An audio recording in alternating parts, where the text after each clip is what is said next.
en 1971 que John Lennon écrit et compose Imagine, que nous avons écouté en introduction de cette soirée. Mais 1971, c'est aussi une année qui marqua la cité fenchoise par l'élection de son maire, et un maire qui le restera quasiment pendant 50 ans. Vous l'avez compris, je parle bien évidemment du docteur Henri Boguet, à qui je vais demander de bien vouloir venir me rejoindre.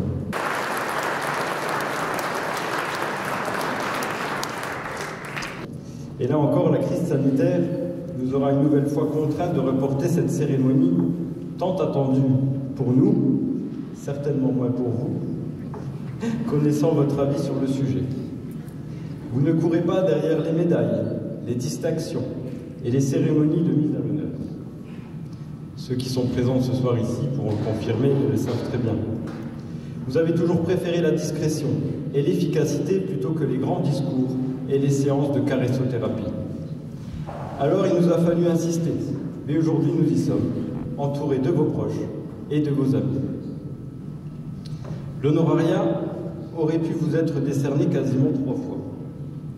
En effet, l'honorariat concerne les anciens maires et adjoints qui ont exercé des fonctions municipales pendant au moins 18 ans dans une même commune.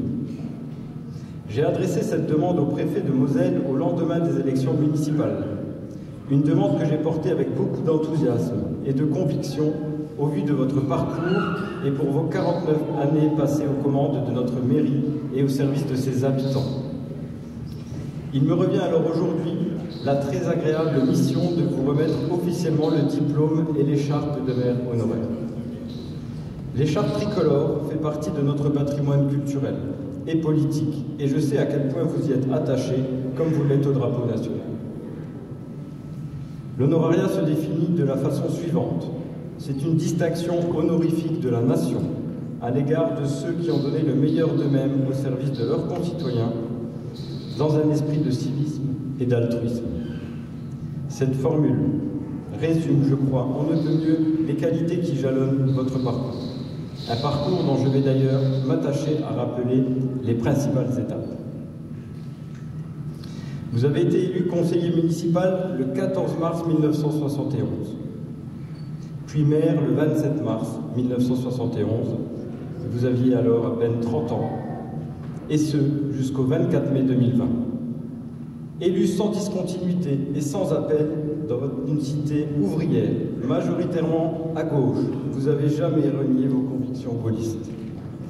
Vous avez même prolongé l'exercice de 2 mois avec le report de l'installation des nouveaux conseils municipaux.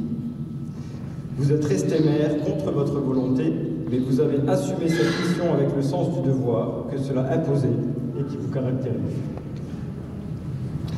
Votre engagement en politique a commencé par l'envie de faire quelque chose pour le village. Candidat alors au poste de conseiller municipal, vous avez enfilé à la surprise générale l'écharpe tricolore. Vous deveniez à cet instant maire de la commune et avez rapidement su endosser le costume de maire et vous mettre dans la peau de celui qui sert, qui dirige et qui entreprend. Le ton était donné, et ce pour admissible. Tout au long de vos mandats, vous avez été un élu respecté, respectable, et vous avez toujours su défendre vos idées, vos projets, souvent avant-gardistes. J'y reviendrai. Vous avez également fait partie du conseil régional en 1986 au service de la liste rouge. Mais pour les Fenchois, vous n'avez pas été qu'un simple maire. Vous avez été, et vous êtes encore, le médecin du village, le médecin de famille, celui qui soigne, qui conforte et dit les choses avec franchise et bienveillance. Une carrière que vous avez commencée également en 1971 et que vous n'êtes pas prêt de conjuguer au passé. Heureusement pour nous d'ailleurs. Vous êtes un homme passionné et amoureux de votre métier, et pour votre plus grande satisfaction est de vous savoir utile, à l'écoute et au service des vôtres, peu importe leur façon de penser. Fils de médecin, très tôt, très jeune, vous aviez la conviction que vous soignerez les gens. Henri Boguet, c'est aussi et surtout un homme de conviction, qui n'a jamais reculé face au combat politique qu'il a mené, mais également face à la dictature des hauts fonctionnaires de l'État, comme il aimait le dire. C'est pas moi qui le dis, je ne fais que répéter, il le confirme. Je citerai le dernier en date, que je connais bien et que j'ai suivi de très près à vos côtés. La fibre écologique chevillée au corps. Grand défenseur de la cause environnementale, vous aviez été désavoué par le préfet de l'époque, lequel avait fait annuler votre arrêté municipal, interdisant l'usage de néonicotinoïdes sur la commune de Fontoy, ces fameux pesticides tueurs d'abeilles. Vous dénonciez alors une dictature des fonctionnaires. Dans ces situations, et fidèle à vos convictions, droit dans vos bottes, vous n'avez jamais craint d'être à contre-courant. Dans cette affaire, vous ne recherchiez ni gloire, ni provocation. Vous cherchez simplement à protéger votre population. Je rappellerai simplement la pétition qui avait été mise en ligne par un de nos concitoyens, qui a été partagée à plus de 60 000 fois sur les réseaux sociaux. Je pourrais être bien plus long et évoquer encore bon nombre de vos combats, tels que la défense du droit local, qui n'est un secret pour personne ici et qui vous est si cher. Racontez votre attachement à l'histoire, avec la libération de Fontoy et le passage des Américains. Mais je vais me contenter de lister et commenter les principaux projets réalisés au cours de vos 8 mandats. En 1971, l'un de vos premiers projets initiés a été la construction du collège de Fontoy. 50 ans après, nous inaugurerons dans quelques mois, quelques semaines, conjointement le nouvel établissement qui l'a remplacé. La boucle est bouclée. S'en est suivi de la construction du gymnase du collège, à la même époque. En 1972, vous avez commencé la création du lotissement des Fleurs, 120 parcelles. En 1976, les familles se sont installées. Il fallait alors une nouvelle école. C'est ainsi que vous avez lancé la construction de l'école maternelle Les Lilas. 1977, construction de la trésorerie et de logements communaux. En 1975, la construction de premiers logements sociaux rue de Verdun, dit les blocs. En 1978, la construction d'une nouvelle gendarmerie. En 1977-78, l'aménagement d'un terrain de football d'honneur. 1977-1982, la réalisation du lotissement des cottages de la vallée, 50 parcelles. En 1983, la création du CPI. 1984, la réflexion complète des réseaux d'assainissement. 1995, aménagement des places de la ville. 1999, aménagement des entrées de ville. Aménagement également des placettes. En 1992, création de la Maison de l'Information, aujourd'hui Maison du Patrimoine. En 1995, la nouvelle bibliothèque. En 1990, la construction de l'EHPAD municipal L'Âtre du Val-de-Fenge qui vous tient tant à cœur. En 2000, la construction de vestiaires et d'un clubhouse pour le football. En 2003, la requalification de la rue Gérardot. 2005, aménagement de la rue de l'Hôtel de Ville. 2006, construction d'un nouveau dépositoire. 2009, aménagement de la rue du Moulin et de la rue de la Paix. 2014, requalification de la salle de basket Pierre Cheyer. Requalification également complète de la rue Jean-Burger. 2015, création donc du réseau de chaleur, permettant donc de chauffer la majorité des bâtiments communaux grâce à une pompe à chaleur connectée sur les eaux d'ennoyage, d'une mine ferroviaire, une chaudière biomasse fonctionnant au bois, et quand le besoin se fait sentir, un complément en gaz naturel peut être sollicité. Et 2010-2020, je terminerai par un projet qui vous a tenu à cœur de lancer et de mettre sur les rails avant de partir, celui de la ZAC du Pogin. À la sortie du village, direction Lombrange, le nouveau quartier, richement arboré, témoigne encore là de votre résilience et pugnacité. Ce quartier doit son émergence à un désastre post-minier. Suite à l'instauration du PPRM en 2002, la commune s'est avérée quasiment inconstructible. Pire encore, 17 maisons intactes ont dû être démolies, le sous-sol présentant alors un risque d'effondrement brutal. Alors, pour reloger les familles sinistrées et assurer à la commune une ultime possibilité d'extension, vous avez négocié la transformation d'une parcelle agricole de 20 hectares en une zone constructible à très haute qualité environnementale. Il faut dire que vous aviez placé la barre si haute en matière écologique que le premier projet fut boudé par tous les promoteurs. Après avoir accepté de revoir quelque peu La copie, à la marge, sans pour autant transiger sur les grands principes environnementaux, c'est en 2015 que cette ZAC a pris tout son envol avec l'aménageur de la SEBL et qui depuis connaît un succès tel que les futurs acquéreurs sont sur liste d'attente. À terme, c'est un quartier de minimum 450 logements qui sortira de terre et assurera le développement de notre commune. Voilà, je pense avoir retracé succinctement les principales réalisations majeures de votre parcours. Vous vous êtes investi avec beaucoup de disponibilité et de dévouement au service de tous les Fenchois. Vous l'avez fait animé de la volonté indéfectible de servir l'intérêt général, préoccupé du développement de notre bien commun et de la qualité de vie de ses habitants. Au fil de vos mandats, des aménagements, de vos choix, vous avez contribué à façonner le village tel qu'il est aujourd'hui. Nous vous devons beaucoup et les habitants de Fontoy le mesurent chaque jour. Fontoy est une ville où il fait bon vivre. Merci encore de la part de nous tous.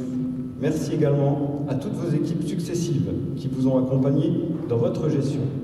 Et je remercie également toutes les personnes présentes lors de ce moment très privilégié qui nous tenait à cœur de faire.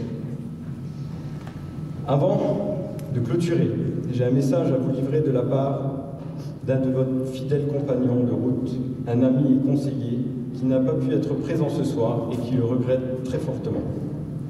Je lis.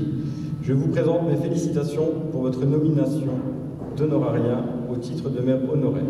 Après 49 ans passés au service de la population fenchoise, pour avoir été de très nombreuses années à vos côtés, je sais que le mandat de maire vous a profondément passionné dans un esprit de civisme et de bénévolat au service de la population.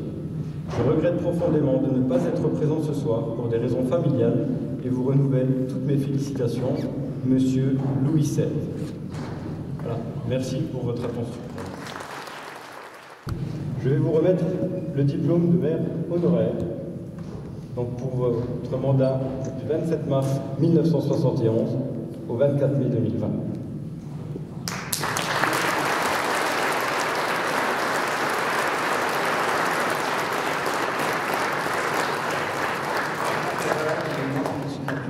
Elle arrivera. Et je vais à mon tour, quasiment 2 ans après le vote, vous passer l'écharpe de maire honoraire.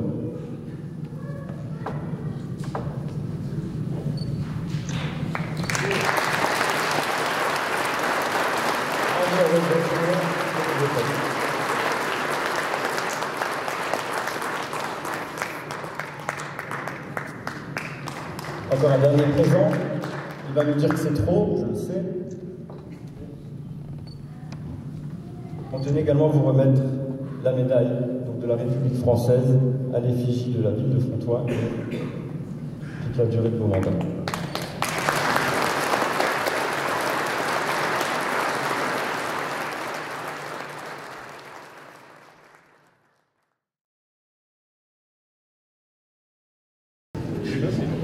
Tout d'abord, je voulais remercier toutes celles et tous ceux, parce que moi, je n'ai rien fait.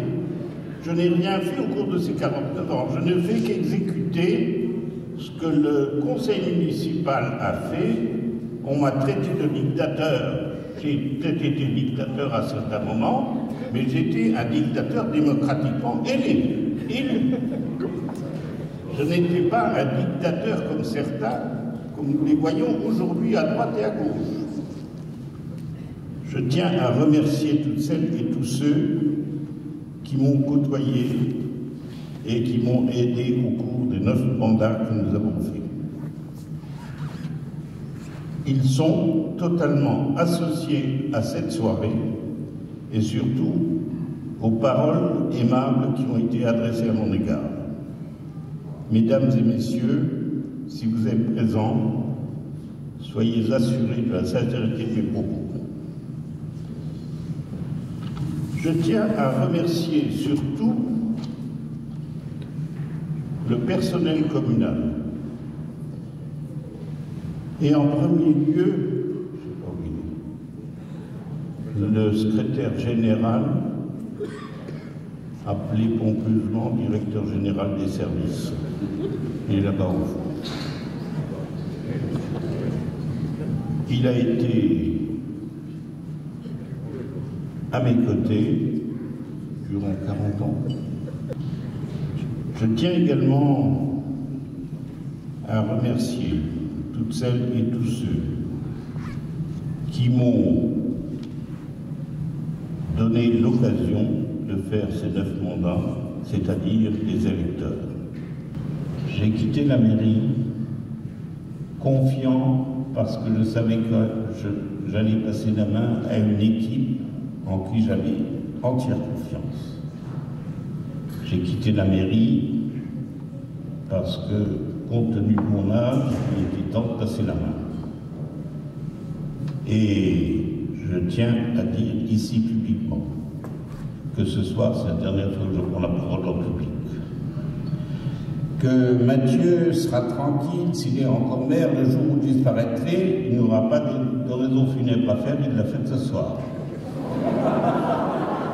Et surtout, je tenais, avant de me quitter, de remercier toutes celles et tous ceux, les élus.